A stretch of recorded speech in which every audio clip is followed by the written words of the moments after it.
This podcast is brought to you by brwdigital.com, a video production company based in Santa Fe, servicing the needs of businesses and content creators worldwide. brwdigital.com. Hey gang, welcome to Breaking Indie. In this episode, we talk about why you shouldn't stay out all night at the after parties when you have to work the next morning. We will talk with the director Jonah Zimmerberg-Helms about his short film, Stolen Tundra. We will also touch on his work as a puppeteer and a horse who's won an Academy Award, as well as Making Things Dirty, and the mental roadblocks that keep us from following our dreams. At the second half, we will talk to Delaney Bishop, who might just be the sweetest man alive, and he is also the director of the short film Animus. We will discuss his collaboration with Serj Tankian of System of a Down and the famously doe-eyed Westworld actress Angela Sarafyan. I guarantee you I probably messed up their names, but they are huge staples in this industry who have accomplished so much, and I've learned a lot from this conversation. So, stay tuned in this episode of Breaking Indie.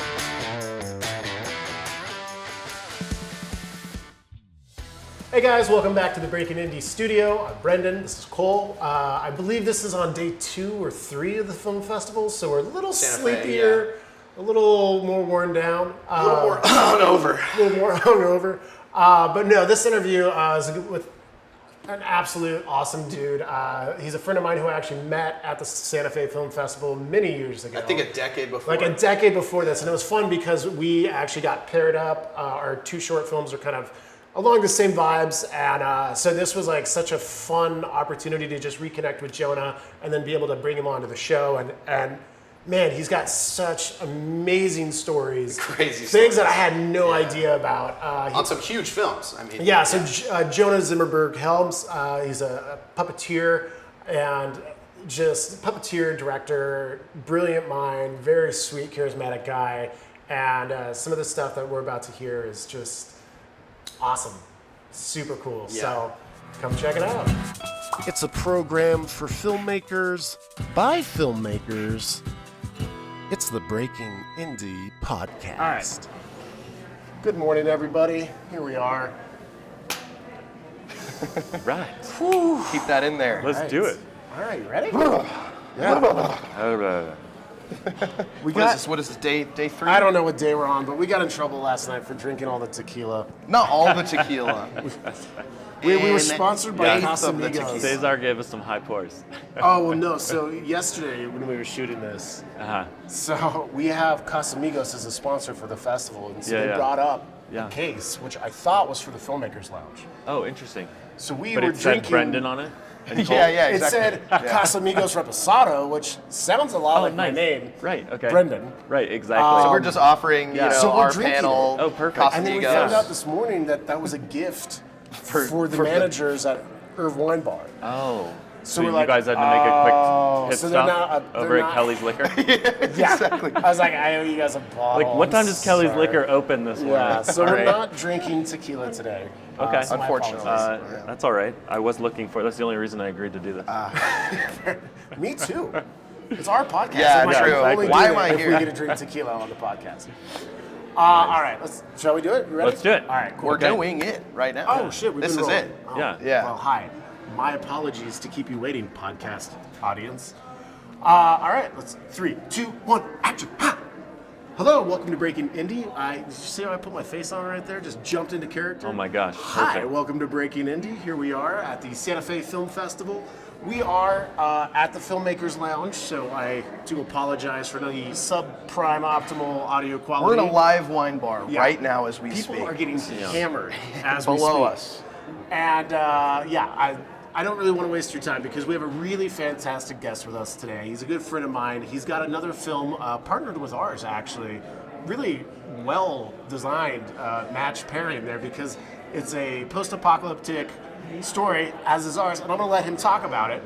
But, of course, as always, I'm Brenden. This is Cole. I'm Cole. I can say my name. You can say it. I'm Cole. I'm Brenden.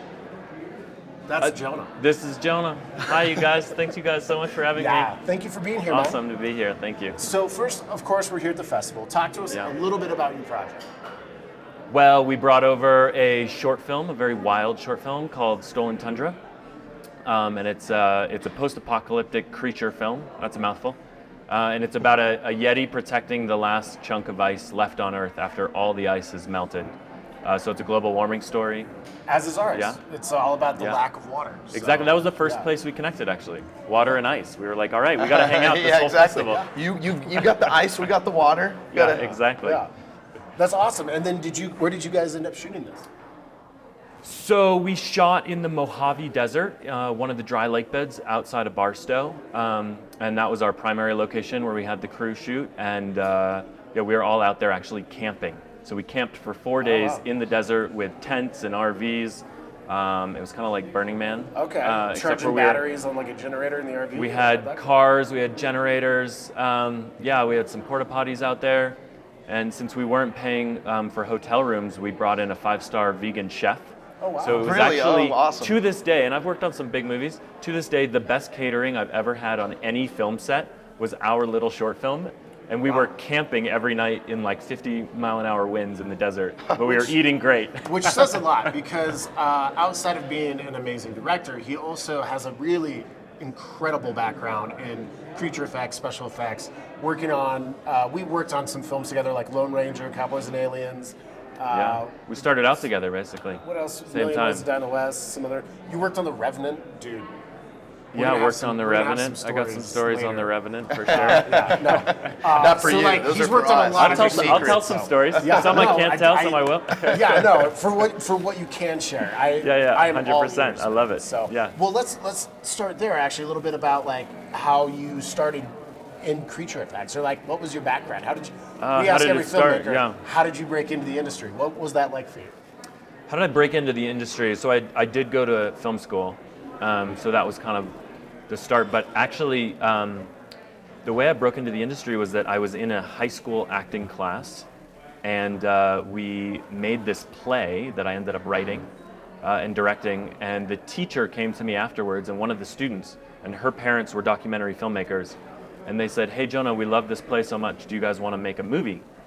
And I was like, I'd never made a movie before. And the three of us had no idea what we were doing. But we were working at the Atomic Grill. We took our tips all together, and we bought a camera for $3,000.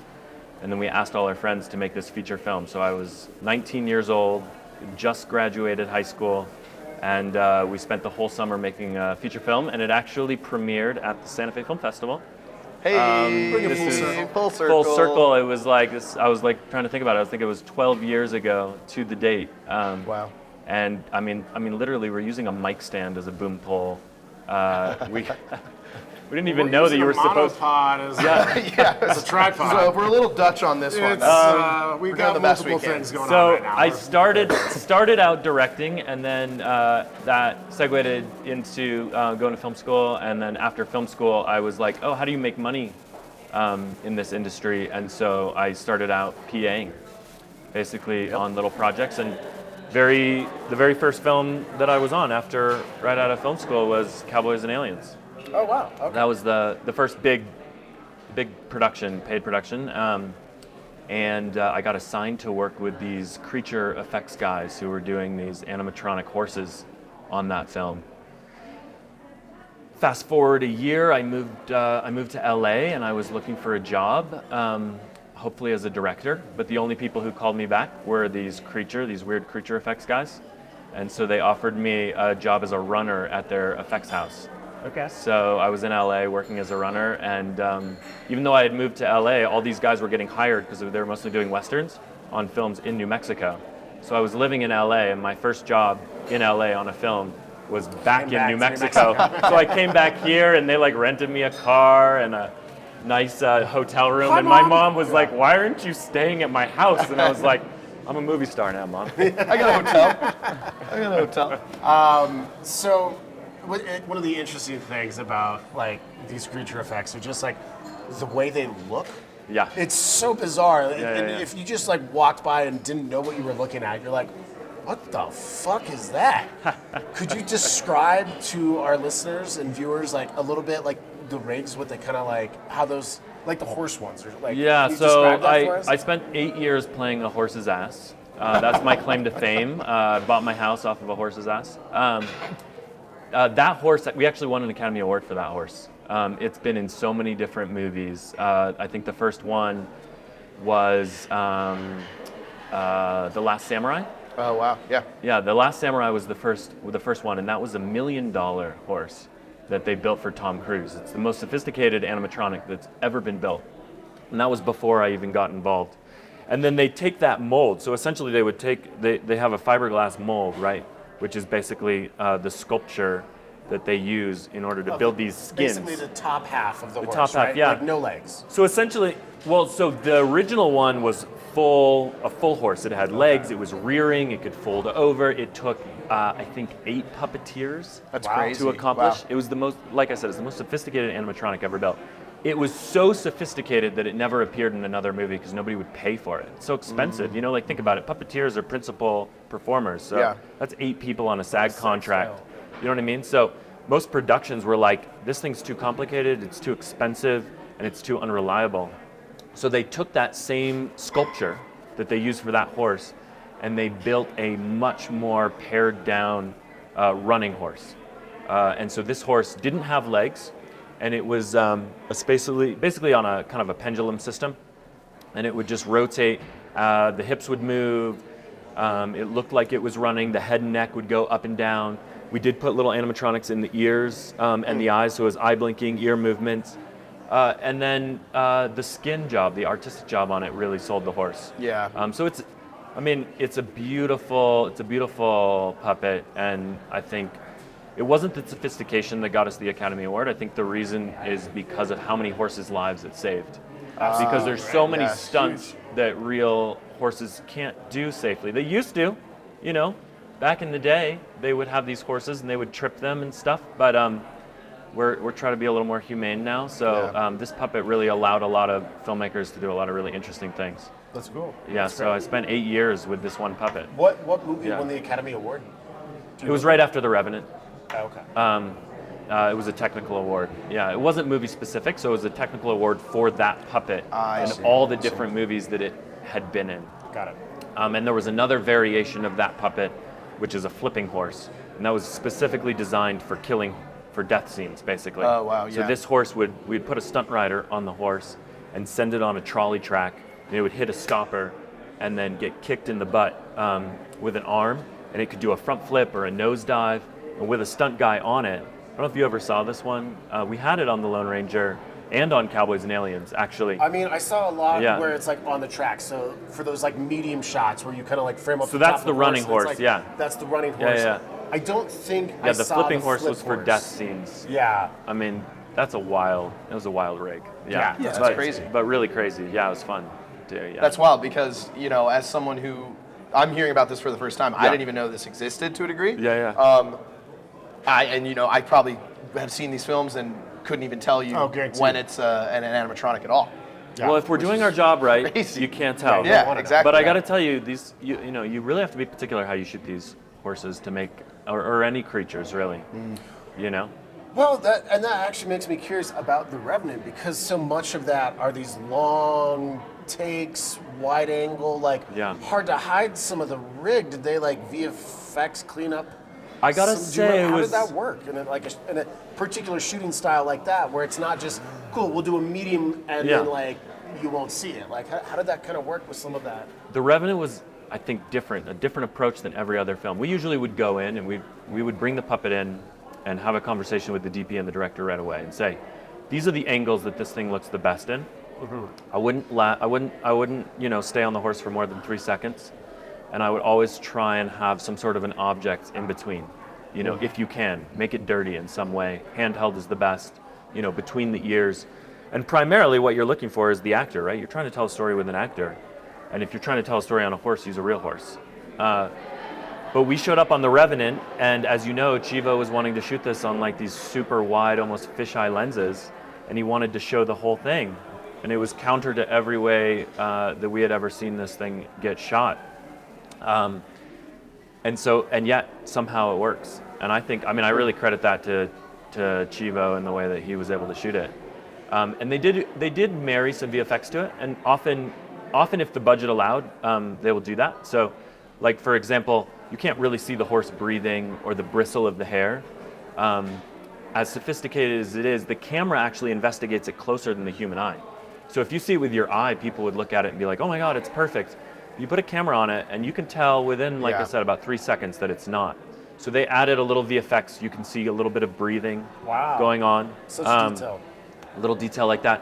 They added some like little bristle on the face, stuff like that. But we had a lot of little tricks too that we would do. We would little details that people don't even think about. We would take some KY jelly and we would put it on the eyes and in the nose so it looks like it's sweating like and nostrils. Yeah. Interesting. Oh my God, we have this is a funny story. On the Lone Ranger, there was a shot where Armie Hammer jumps off a train onto the horse and he lands on it backwards and he catches the tail to secure himself, right? So he pulls up the tail and they're looking at how to shoot this thing and they see that you can't see the anatomy, the butthole of the horse under the tail. And they're like, you know how it is. It's like, we got to shoot in an hour. And they look at me and they're like, Jonah, you're the horse's ass. You got to fix this. Can you make a butthole? This horse? Can I say that on the podcast? Yeah. And I was like, I don't know. So all of a sudden, this team came together, right? Joel Harlow, multi-Academy Award winning makeup artist, myself, Mark Rappaport, who owned the horse, also, one of the legends in this industry, Todd Minobe, who was there, who was like the head mechanic. The four of us are there, like scrambling to try and make this horse's butthole so we can put it into the shot. I guess they got a photo of me. One of the grips got a photo of me, like nose right up to it, painting like this, right? And I remember years later, I was on, I think it was Godless. And this random grip comes up to me. He's like, I recognize you. And I was like, what? From where? He's like, let me show you my trailer. Takes me back to his trailer, and they had this photo of me. And I'm like 22 or 23 at the time. And there I am, like nose right into the horse's butt. And that's when I was like, okay, I need to switch careers. I think I'm going to move to directing. Exactly. Yeah. It's time. So I guess that's a great segue. Let's talk about your career as a director. What kind of projects have you been keeping busy with? Yeah, it's so interesting. Like film festivals are so interesting, right? Because you're here showing people a film that you made years ago. Right. Right? And you're already on to your other projects by the time you get to finally share these films with so many people. But like I said, I started out directing. That was the first thing I did. I made 2 guerrilla features, and I didn't know what I was doing. And I think if I had known what I was doing, I never would have done it. Right. So we just did this directing panel, and the director was up there. Was like, just make movies. I really do think that that's true. You just make films, and all of a sudden you're a director and you're making movies. But the money part gets into it, so you had to support yourself, so I did that for years. But the whole time I never gave up on wanting to direct, so as I was there doing the creature performing, anytime I had time off, I was just writing, I was working on my screenplays. And eventually I wrote this screenplay about an opera singer who transforms into a werewolf as he learns to find his voice on the operatic stage and learns to howl.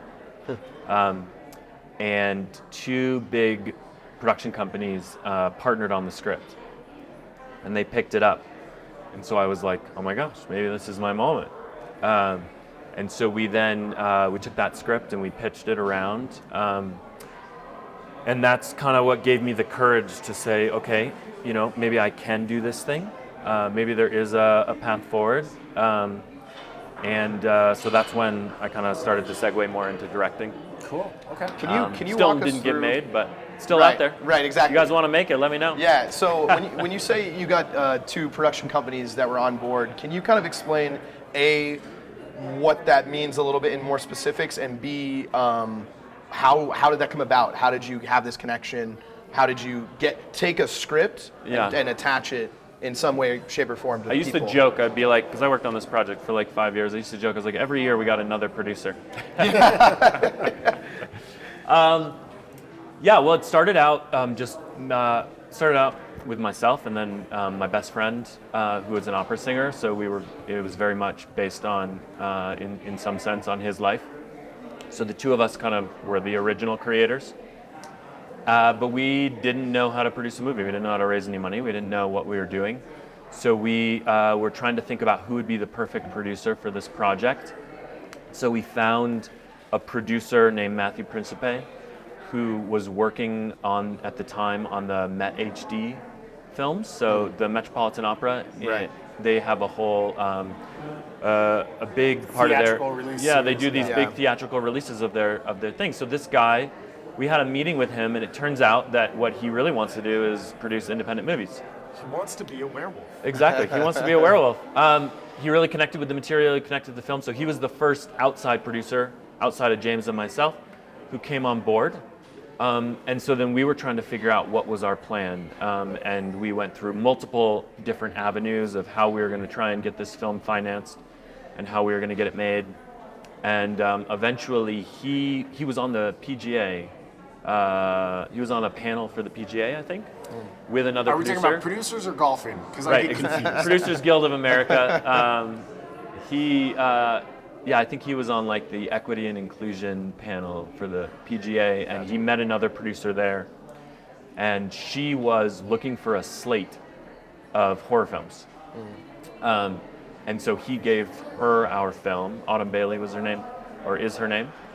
And so she really connected with the material in the film, and then she had another producer that she brought on board, and they had a company, the Walper Org, which I think was on the Universal lot. So her company and this other company, they partnered on the film, and then basically goes to the lawyers, and they have to figure out what Right. kind of contract you're going to sign. And I am not the most intelligent on all that stuff. And that's the part where you just go, I'm yeah, like, you guys. okay, you guys figure that Let me part know. out. I'm going to take a quick ad Exactly. break, Yeah. and we're back. Yeah. But there's, traditionally there's options, there's shopping agreements. We signed a 1-year exclusive agreement with them for a year, and then at that point, as a director, it's a little out of your hands. Yeah.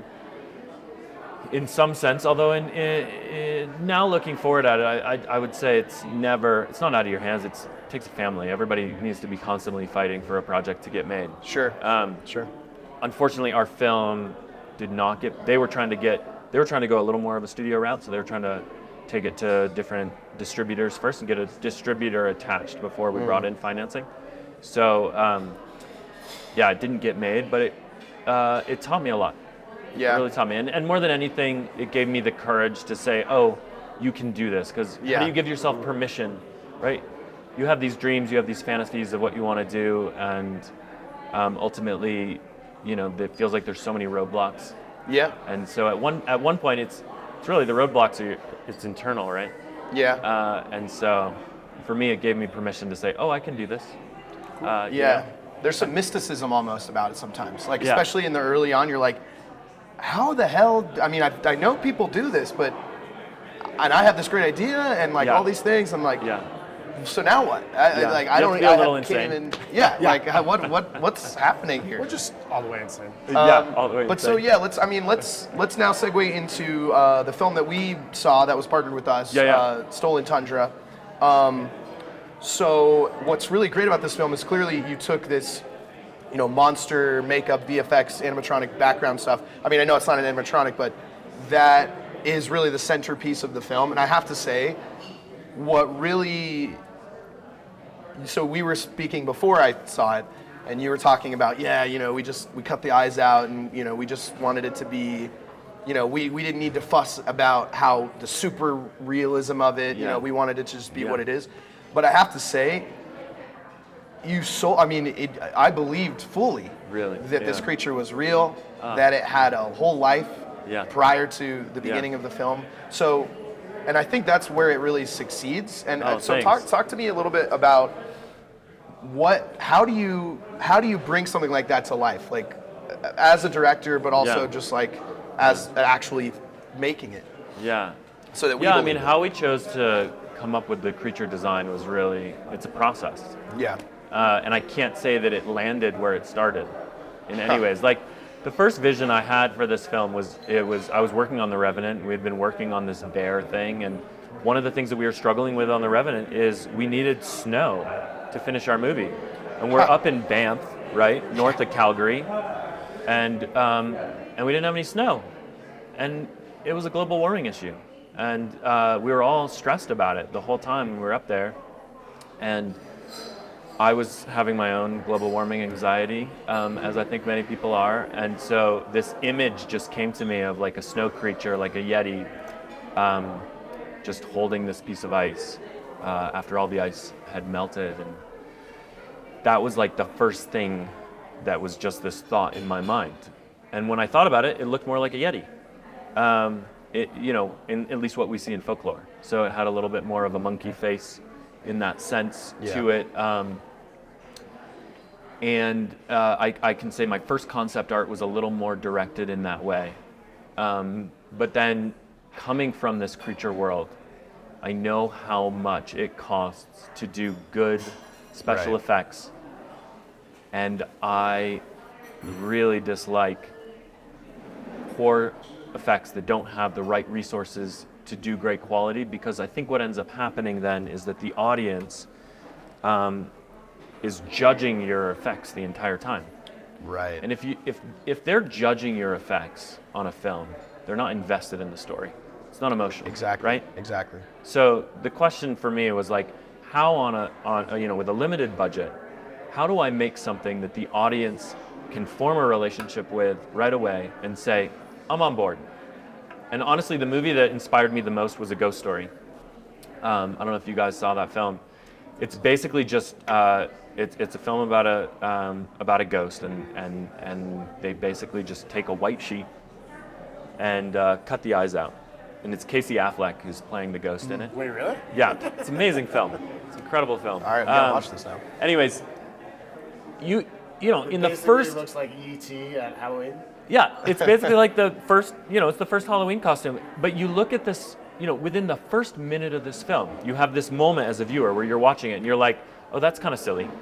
But as soon as you realize what it is, you make that connection. You form a connection with it, and you're like, I'm okay with that, because they're not trying to make something that they're not succeeding at.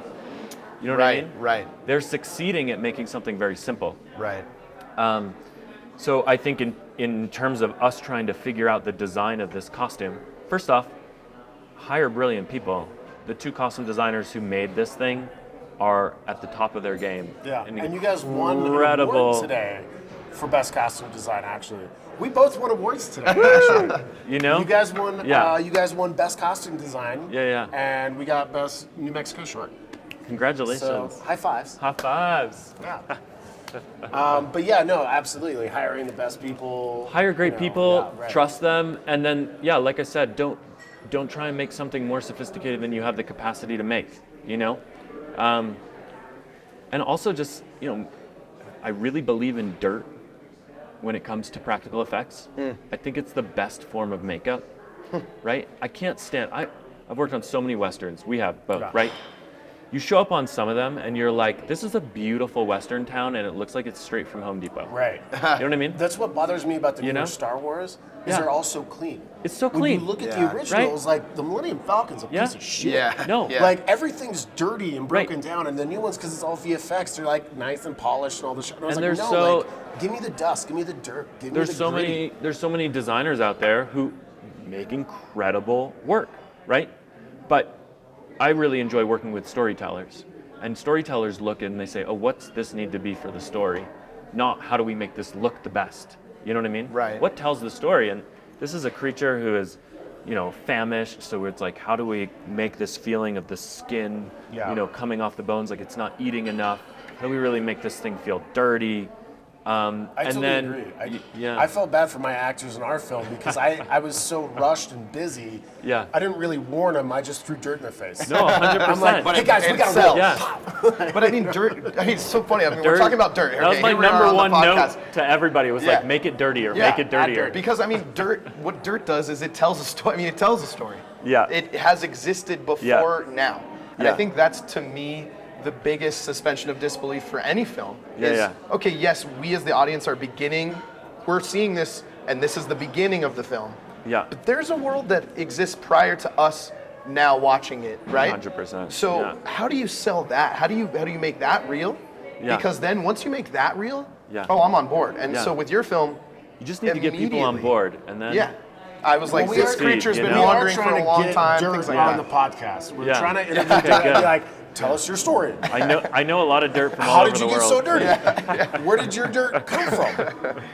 What is your motivation? Yeah. And I think another thing I will say that really sold the creature for me in your film was the sound design as well. Oh, absolutely. Definitely. That was a process. That was. I mean, how did you guys go in? How long did that take? I mean, what was that? Well, I mean, like, what did you use to make those sounds? Yeah. For the Yeti itself?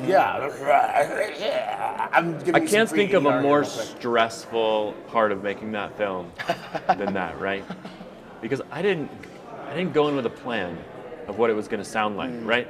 So it starts with just Dexter Jenks was the actor in the suit. Yeah. And running on just to stilts, plug blind. somebody. Amazing. He's a dear friend, but I've worked with some incredible stunt people in this world, in all these films, and this guy is still to this day pulled off one of the most incredible stunt performances I've ever seen. What he was pulling off. I mean, this suit is he's on stilts. We're in the Mojave Desert where it's hot, and he is in a 70-pound suit, and he can't see. He's blind. Literally blind in there. Yeah, that's crazy. And he was doing full-on stunts, Wow.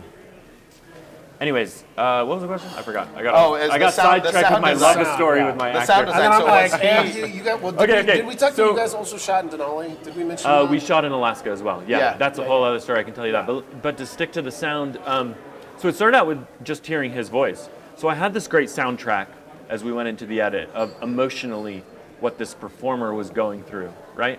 And then it was like, okay, well, how do we take this emotional journey and how do we add the creature sounds? So I went through every single creature sound that is in every single effects library that I could possibly get my hands on. I mean, I can't tell you how much I searched far and wide to find different creature sounds, and I couldn't find anything that really did it for me emotionally. And I even brought in a voice actor who I love, and I'm sorry I didn't use your work, but she did a number of sounds for me. And it just didn't quite have the gravitas that we needed. I feel like maybe if we had had more money with a more sophisticated system, if we had been at Skywalker Ranch or something, we could have built every one of our own sounds. But eventually I can't even remember, but I found a group of recordings from an old bear who was in a zoo, who was in its later years in life. And it was basically a whole library of this bear's sounds. And I was able to purchase basically this library of sounds, and that became the foundation of the voice. And it's honestly, if you actually go through the film, there's probably only like 5 sounds that this Yeti makes. And it was, how do I combine them, shorten them, lengthen them, play with the pitch, to actually create, the language of what this what this Yeti is saying. So, primarily bear sounds.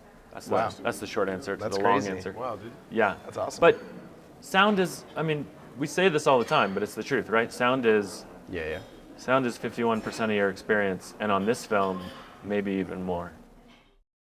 And now, part 2.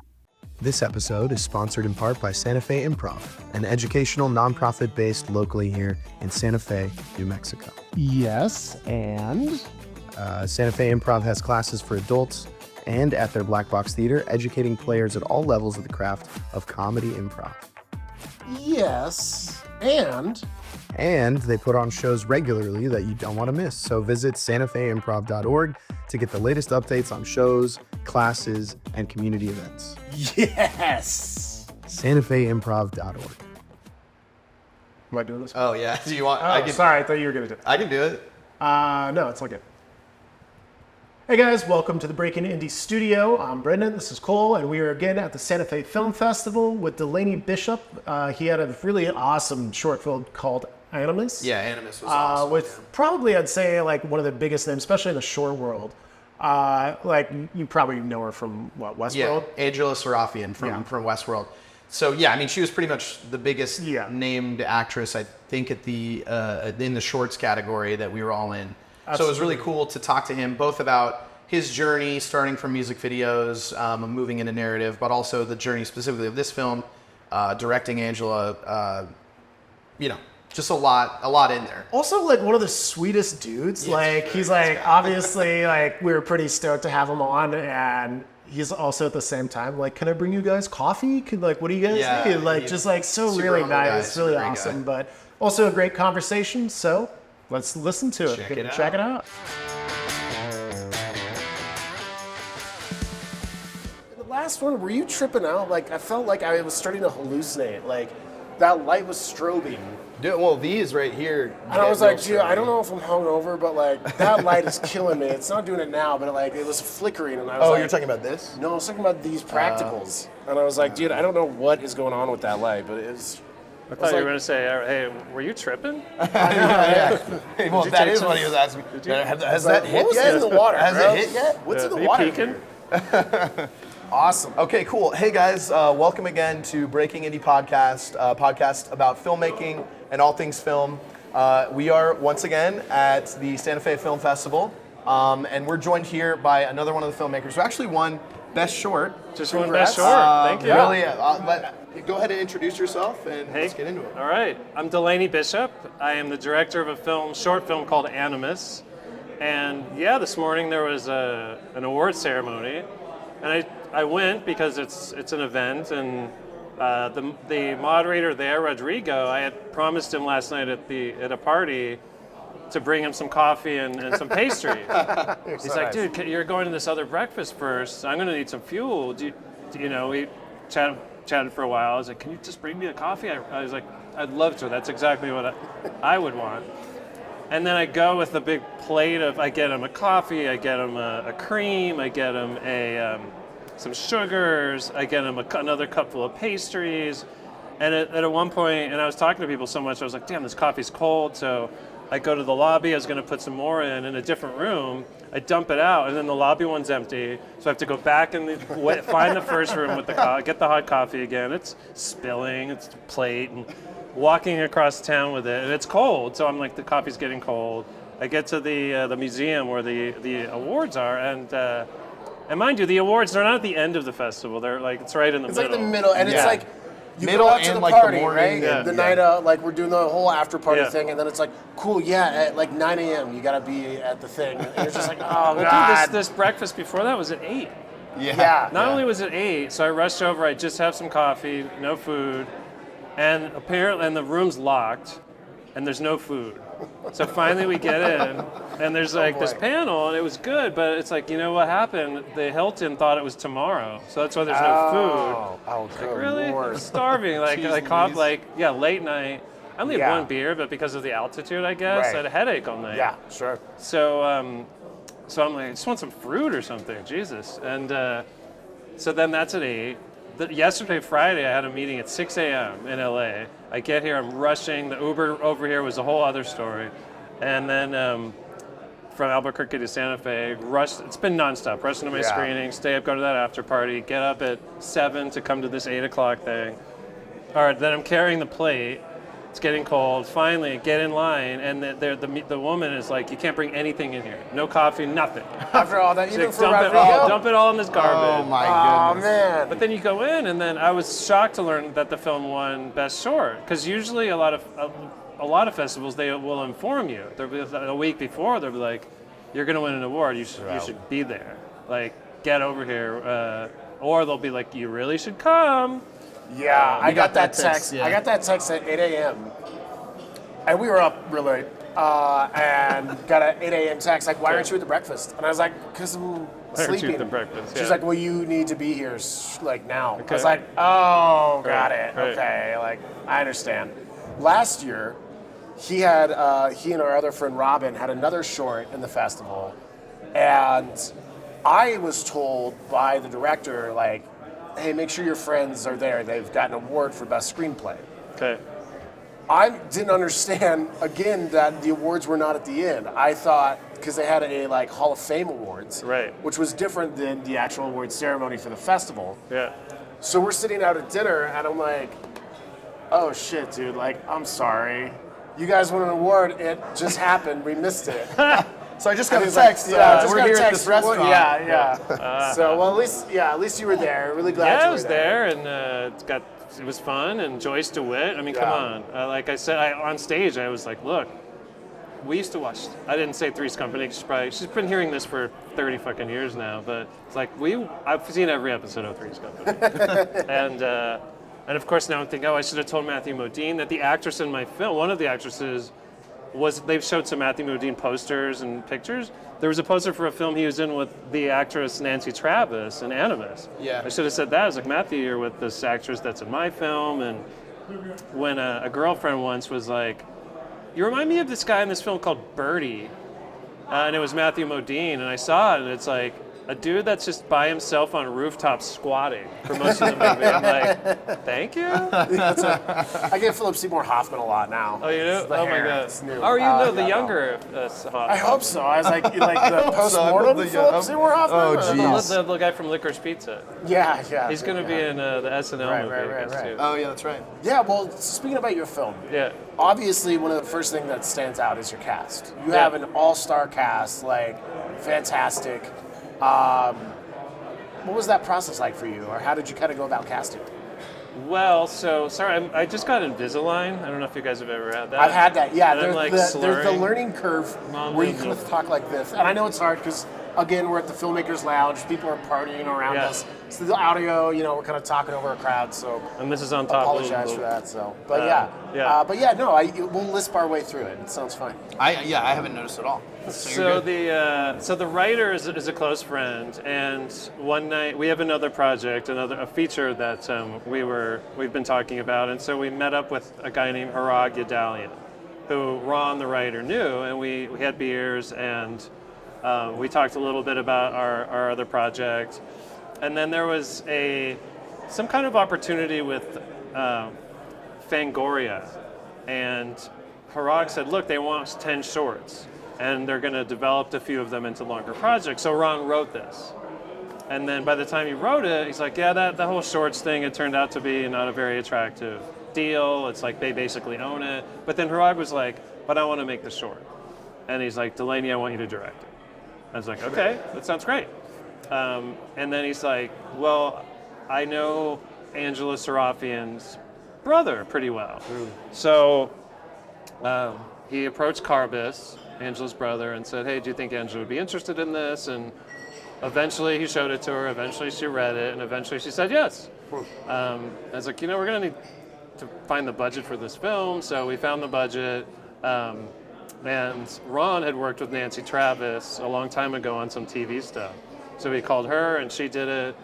And Harag also knew Serj Tankian. And Serj Tankian, the composer, is a kind of a megastar. I mean, Yeah, he's we like, noticed that in the credits immediately. We're like, oh shit. Yeah, the two actors are famous and they're incredible, and they're great people. But Serj is really maybe not so much in the film world, but in No, yeah, he's a media and music. It's like, whoa, okay, Yeah. this is, and he's kind of he's scoring a lot more now, and he's his obviously his solo stuff is much different from his System of a Down material, and he's also the nicest guy.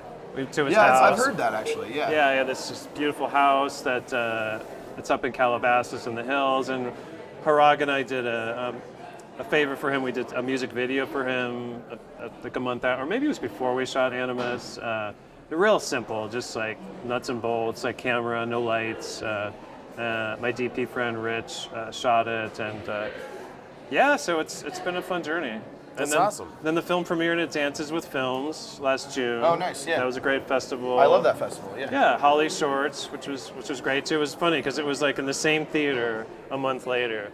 But it's a nice. funny, It's at the yeah. Chinese, and it's in the big. right. Yeah, right. Not not the old Chinese theater, Yeah, but like the Sixplex, and the We've big been one in to the we've been to the Holly Sixplex. Shorts Festival. Yeah. Yeah, the big one in the Sixplex is almost 1,000 seats, so it's Yeah, it's huge. beautiful seeing your film there. Yeah, I bet. And then it's played at Days of the Dead Fest, which is in Chicago and Atlanta. Okay. So I went to it's weird. They split it up. So I went to the Chicago portion, and it's tied to this like monster convention. So there's like freaks everywhere and monster fun. stuff, which Ron, the writer, is a huge fan of. Like he and these other guys all go to Monster Palooza in LA.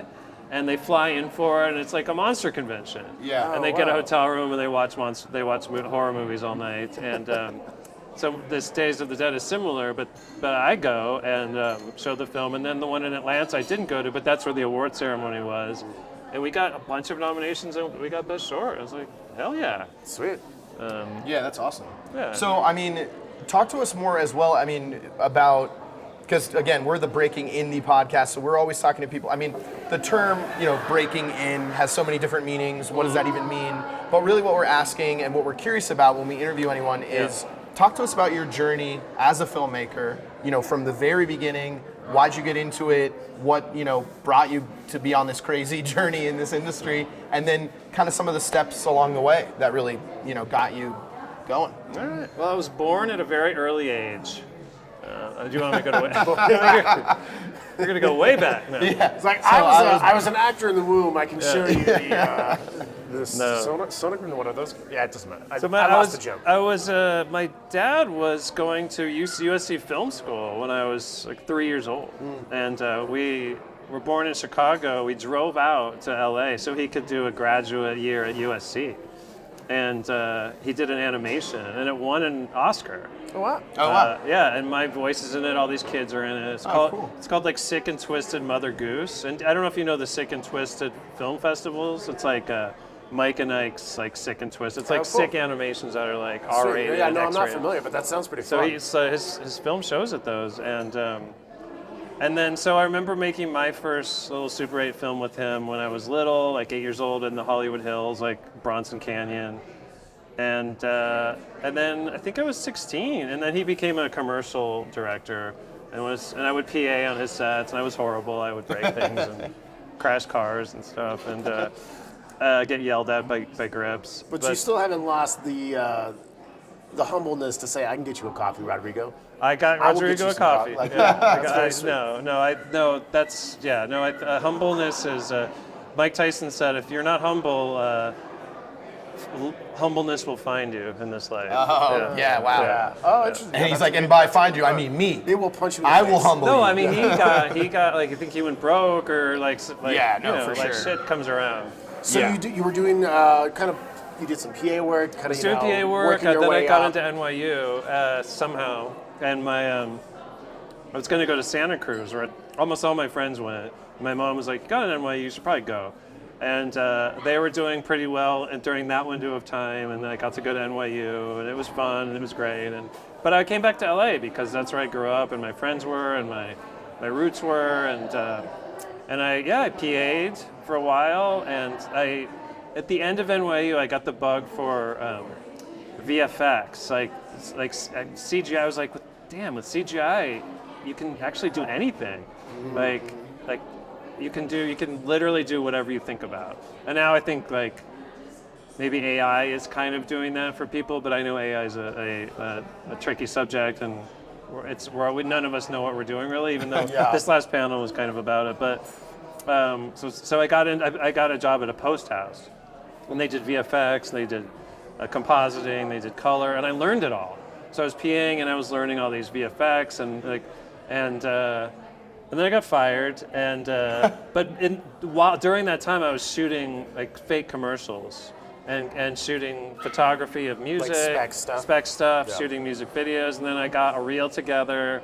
I shot some bigger and bigger music videos, and then I got signed as a director at a place called Chemistry, I did videos for people like Jurassic 5 and Cut Chemist Sweet, and Night wow. Joel and Pete Yorn, and then Marilyn Manson. Dude, that's awesome. And then did a short called Death of Salvador Dali, and that did very well. That it played all over the world. It played at MoMA, New York. It premiered at South by, and South by was so incredible. This is a great festival too. And from there, I was able to just get more commercial work. I was working with NBC for quite a while doing their promos, and that was a lot of fun because it was this new network called Mundos. It was like a bilingual network, and it was new. It was kind of like, I think it was, a lot of people came from MTV and MTV Latin America, and it was kind of a startup. So we were kind of just doing whatever we wanted for like 2 years. That's we were cool. just, You get a little and we got to freedom direct and edit and pitch just crazy stuff. It was the best. And then I formed my own company called Bishop Takes Queen and did a lot of branded content. I shot a feature and that came out in 2021 called Terrorize, and it's a found footage feature, but it's got a pretty big twist on the found footage front. That has distribution through Indican, and that's won a few awards too.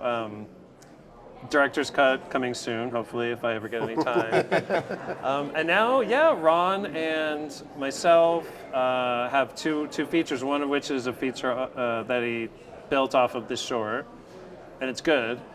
And the other is a feature, it's a contained rideshare film that takes place in real time, almost entirely in a car over one night. Oh, cool. And it's a tense thriller. It has a lot to say about gender stereotypes, so it has something to say, and it's got a good twist. So that's such a no-brainer. That's awesome. And they're both fairly reasonable budgets. Looking forward to getting into those. How do you feel about what's your thought process on? So you're saying you have the feature version of this short. Mm-hmm. What are your thoughts about having that short at a festival? Taking it on many festivals, right, and getting that building up buzz. Do you think that's like a really a good strategy to then get eyes on the feature, or what do you think about that? I think generally no. I think as many, even if a film goes to a ton of festivals, it really has to be like a lightning in the bottle, like Lights Out. I can't even think of any other ones that like the public, it creates awareness, public awareness. Like it's just too big of a pool of content out there. Like even then, like the films usually take so long to come out. It's like don't even bother telling anyone until it's like you have a marketing plan and the film is ready to drop. I don't think a short is going to promote your feature unless it's like, holy crap, I've never seen anything like this. Right. Which, I mean, even Lights Out was like 10 years ago, or maybe 7 years ago. So no, I think once the film is made, though, it's nice to be like, oh, there was a short, and there would be a few people who would be like, oh, I saw the short, and talk about it, but I'm not sure it would really like push anything. Sure. through. So what brought you to make this short then? What's really coming through that really? Well, I mean, Ron wrote it, it's a very close friend and collaborator, and then Harag said, "Do you want to direct this?" And so that was it. I mean, my feature was, again, it was found footage, so it was a lot of like shaky camera. It was a lot of like cutting to a YouTube podcaster, cutting to this kind of thing. But then I wanted to go back to something like my Death of Salvador Dali short, which was much more cinematic. Sure. Quote. I mean, it was like you've got cameras gliding very smoothly. You've got much more, probably the biggest influence on Animus was like Fincher. So it's very composed. It's storyboarded. The opposite of the feature I did. Yeah. And does it already have financing for the feature? No. The talks have accelerated even in the last few weeks. After the strikes, I think people were still trying to figure out what the hell they were doing and figuring out the running order. I mean, Ron has reps that are putting it somewhere on their itinerary to show people. But in the meantime, you're still in the meetings, kind of Yeah, but we're process. Yeah, also, cool. you know, Okay. on a parallel track, like having meetings and showing people. So, yeah, so it's just we're just getting the ball rolling. That's great. I mean, since the strikes were the end of last year, then we had the holidays and things kind of getting settled into March. So, yeah, I mean, All right, so do you guys have any method of distribution for the short? Like, is there a way that we can plug for people who want to see it? Will there be an avenue outside of selected festivals like this where people well, can actually I think now there will check it be. out? It's called Animus. Carbis Sarafyan, who is a co-producer on the short, is in charge of the distribution for the short. And I know they talked about some channels like going to Amazon and going to a few other entities, but we've just been on a text thread in the last few weeks saying, guys, let's just put this on YouTube and show it, just get it out there. Well, with the cast that you have and like Serj and stuff, like I feel like just as it is, like there's a lot of life to that. There's a lot of marketability Right. to the short alone, Right. which make the feature great. Right. But I feel like it, and obviously, you're winning awards. Like the quality is fantastic. It's a beautiful film. I think there's a life to itself by itself as a short too. Yeah, I mean, we do too. It's something that could fit into a 10-minute slot. Some have said it would be best paired with maybe two others that are 10 minutes, or there could be a 30-minute program or anthology. Totally. So I think they were working on that last, but is it okay? Do we want to keep it on these platforms and maybe make a little bit of money? Right. It's never, it's a short. How much is it really going to make? But or just kind of at this point just get it out there. Yeah, I mean it's an interesting time and it's an interesting question and conversation because when you make a short, especially when you're at a different stage in your career, but especially when you're like coming up and you make a short, you're trying to get stuff out there. You're trying to get people to notice your abilities as a filmmaker. But it's an interesting thing because I fully support and am down for just the short living on its own, like you said, like on YouTube, that, developing that like method of instant internet distribution. I think wish is that was a little bit more common. Yeah, right? exactly. Right. I feel like it's coming up the though. quality of like what you guys did. Yeah. But I thought you might have been talking about because Netflix is starting to do shorts and Amazon, something where it's actually a paid VOD thing, which is an avenue. I mean, still, it's a very small avenue. Well, hey I man, hope to see more. thank you so much for letting us talk to you. Yeah, thank you. Teaching us a little bit about. That was like not a good handshake. I get better at it was great. But dude, like, we were just so thrilled. We got to be partnered in your same time Yeah, slot. no, your film and, was like, epic. I it mean, was your film awesome. was like something you'd see on fucking at HBO. It was Thank cool. you. So that's a huge compliment. Yeah, that Thank is you. high praise. Especially from coming you. from, Yeah, I mean, thank you. we loved your short so much too. Yeah. I mean, and it's great that it started it off. Honestly, I know, it really yeah. sets the tone for that It block. kind of also like it sets a bar. It really That's is what like, I mean. Yeah. And you're like, oh shit, okay. That's where we're playing. Okay, all right. That's a fun sandbox. All right, let's do it.